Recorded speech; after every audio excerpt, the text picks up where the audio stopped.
അസ്സലാമു അലൈക്കും വറഹ്മത്തുള്ളാഹി. ബഹുമാനികളെ, ലൈലത്തുൽ ഖദറിൻ്റെ സൗഭാഗ്യം ഒരു മനുഷ്യനിക്ക് നഷ്ടപ്പെട്ടാൽ ജീവിതത്തിൻ്റെ എല്ലാവിധ സൗഭാഗ്യങ്ങളും ആ മനുഷ്യന് നഷ്ടപ്പെട്ടവനായി തീർന്നു എന്ന് നബി സല്ലല്ലാഹു അലൈഹി വസല്ലമ തങ്ങൾ പഠിപ്പിക്കുന്നു.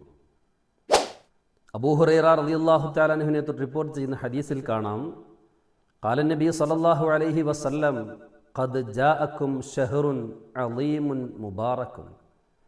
ഇതാ നിങ്ങൾക്ക് ഐശ്വര്യസമ്പൂർണമായ ഒരു മാസം വന്നിരിക്കുന്നു. അളീമുൻ, മഹത്തായ ഒരു മാസം നിങ്ങളിലേക്ക് വന്നിരിക്കുന്നു.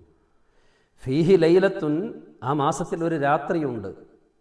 അല്ലത്തി ഹിയ ഖൈറും മിൻ അൽഫി ഷഹർ, 1000 മാസത്തിനേക്കാളും ശ്രേഷ്ഠതയുണ്ട് ആ ഒരു രാവിന്. മൻ ഹുരിമ ഖൈറുഹ, ആ രാത്രിയുടെ നന്മകൾ ആർക്ക് തടയപ്പെടുന്നുവോ ഫഖദ് ഹുരിമ, അവന് ജീവിതത്തിലെ എല്ലാവിധ ഖൈറാത്തുകളും തടയപ്പെട്ടു എന്ന് മഹാനായ പ്രവാചകൻ സല്ലല്ലാഹു അലൈഹി വസല്ലമ തങ്ങൾ പഠിപ്പിക്കുന്നു. ഈ വചനത്തിലൂടെ നമുക്ക് മനസ്സിലാക്കാൻ കഴിയുന്നത് എന്താ? ലൈലത്തുൽ ഖദർ എന്ന് പറയുന്ന ആ രാത്രിക്ക് എത്രമാത്രം മഹത്വമുണ്ട് എന്ന ഒരു സന്ദേശമാണ്. അല്ലാഹു സുബ്ഹാനഹു വ തആല ഈ മാസത്തിന് നൽകിയേക്കുന്ന പ്രത്യേകതയും പരിഗണനയും, അതുപോലെ തന്നെ ലൈലത്തുൽ ഖദർ എന്ന് പറയുന്ന ഒരു സൗഭാഗ്യം നമ്മുടെ ജീവിതത്തിലേക്ക് അല്ലാഹു തആല നൽകിയിരിക്കുകയാണ്. അതിനെ വേണ്ട രീതിയിൽ ഉപയോഗപ്പെടുത്തിയിട്ടില്ല എങ്കിൽ ജീവിതത്തിൻ്റെ എല്ലാവിധ ഖൈറാത്തുകളും തടയപ്പെടാൻ ഇത് കാരണമായി തീരും എന്ന് ഈ ഹദീസിലൂടെ നമുക്ക് മനസ്സിലാക്കാൻ കഴിയുന്നതാണ്. ബഹുമാനികളെ, ഇന്ന് 27ൻ്റെ രാവാണ്. 27ൻ്റെ രാവിനെ പണ്ട് മുതൽ തന്നെ മഹത്തുക്കൾ ലൈലത്തുൽ ഖദറിനെ പ്രതീക്ഷിക്കുന്നതിൽ കൂടുതലായിട്ട് ശ്രദ്ധ ചെലുത്തുന്നുണ്ട്. അത് സ്വഹാബത്തിൻ്റെ കാലഘട്ടം മുതലേ അങ്ങനെ തന്നെയാണ്.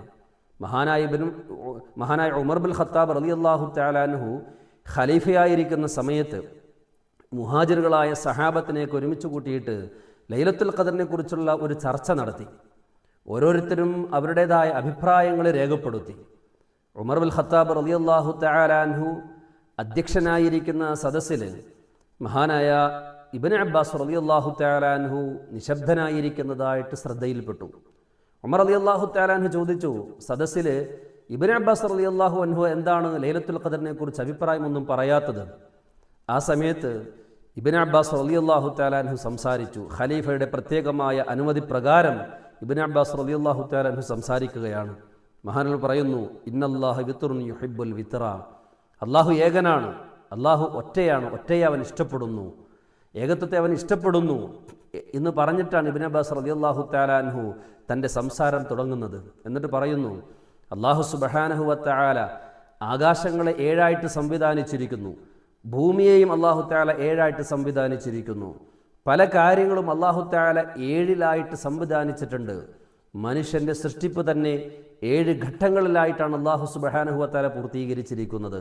മണ്ണിൽ നിന്നും, അതുപോലെ തന്നെ ബീജത്തിൽ നിന്നും, പിന്നെ അത്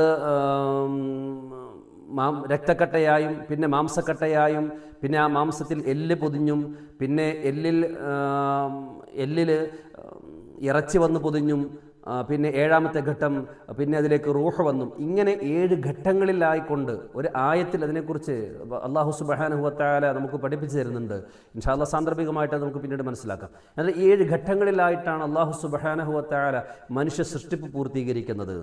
7 ദിവസങ്ങളിലായിട്ടാണ് ഒരാഴ്ചയെ അല്ലാഹു തആല പൂർത്തീകരിച്ചതെന്ന്. അങ്ങനെ ദിവസങ്ങളുടെ കറക്കം 7ലായിട്ട് സംവിധാനിച്ചിരിക്കുകയാണ്. നമ്മൾ സുജൂദ് ചെയ്യുന്നത് 7 അവയവങ്ങളിലാണ്. ഇബ്നു അബ്ബാസ് റളിയല്ലാഹു അൻഹു തൻ്റെ നസീഹത്ത് പറയുകയാണ്, തുടരുകയാണ്. കഅബ ശരീഫ് തവാഫ് ചെയ്യുന്നത് 7 പ്രാവശ്യമാണ്. സഫ മർവയിലുള്ള ഇടയിലുള്ള ഓട്ടം അല്ലാഹു തആല സംവിധാനിച്ചിരിക്കുന്നത് 7ആയിട്ടാണ്. ജംറകളിലുള്ള കല്ലെറിയൽ അത് 7 കല്ലുകളെയാണ് നമ്മൾ അറിയുന്നത്. ഇങ്ങനെ പല കാര്യങ്ങളിലായിട്ട് അല്ലാഹു സുബ്ഹാനഹു വ തആല 7ലായിട്ട് സംവിധാനിച്ചിരിക്കുന്നുണ്ട്. അതുകൊണ്ട് തന്നെ 27ൻ്റെ രാവിനെ വളരെയധികം ശ്രദ്ധിക്കണമെന്നും സൂക്ഷിക്കണമെന്നും ഇബ്നു അബ്ബാസ് റളിയല്ലാഹു തആല അൻഹു പറഞ്ഞു. അന്ന് മുതൽ തന്നെ, ബഹുമാനികളെ, സഹാബത്തിൻ്റെ കാലഘട്ടം മുതൽ തന്നെ 27ൻ്റെ രാവിനെ കൂടുതലായിട്ട് പരിഗണന നൽകുകയും അതുപോലെ തന്നെ ലൈലത്തുൽ ഖദറിനെ പ്രതീക്ഷിക്കുന്ന രാവായിട്ട് കണക്കാക്കപ്പെടുകയും ചെയ്യുന്നുണ്ട്.